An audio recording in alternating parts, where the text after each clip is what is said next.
ज़रूरतमंदों में राशन की तकसीम। एक और अहम पाकिस्तानी क्रिकेट प्लेयर मैदान में आ गए। दोस्तों, यह क्रिकेटर कौन है, जानने के लिए इस वीडियो को पूरा देखते रहिए। वीडियो में आगे बढ़ने से पहले अगर अभी तक आपने हमारे इस यूट्यूब चैनल को सब्सक्राइब नहीं किया तो जल्दी से सब्सक्राइब कर लें और साथ मौजूद घंटी के निशान को भी क्लिक कर लें ताकि आपको क्रिकेट से जुड़ी तमाम खबरें सबसे पहले हासिल होती रहें। मुल्क भर में होने वाले लॉकडाउन के बाद शोबी सितारे और क्रिकेट स्टार समेत मरूफ शख्सियात गरीबों की मदद के लिए पेश हैं और वह ज़रूरतमंदों में राशन तकसीम कर रहे हैं।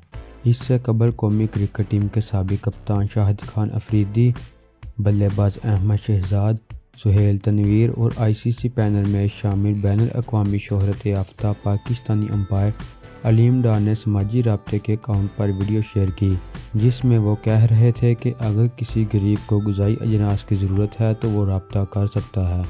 दोस्तों, अब कौमी क्रिकेट टीम के साबिक लेग स्पिनर दानिश कनेरिया भी गरीबों की मदद के लिए मैदान में आ गए हैं। कौमी क्रिकेट टीम के साबिक गेंदबाज ने कराची के इलाके रनछोड़ लाइन में गरीबों और अक़लियती बरादरी में राशन तकसीम किया। दानिश कनेरिया ने अतिया देने वालों का शुक्रिया अदा करते हुए कहा कि इस सिलसिले को जारी रखें ताकि गरीबों और यौमी अखराजात कमाने वालों को मदद हो सके। दोस्तों, ये थी हमारी आज की वीडियो। अगर आपको हमारी ये वीडियो पसंद आए तो इसे लाइक लाजमी करें और हमारे चैनल को सब्सक्राइब करें ताकि आपको क्रिकेट से जुड़ी तमाम खबरें सबसे पहले हासिल होती रहें।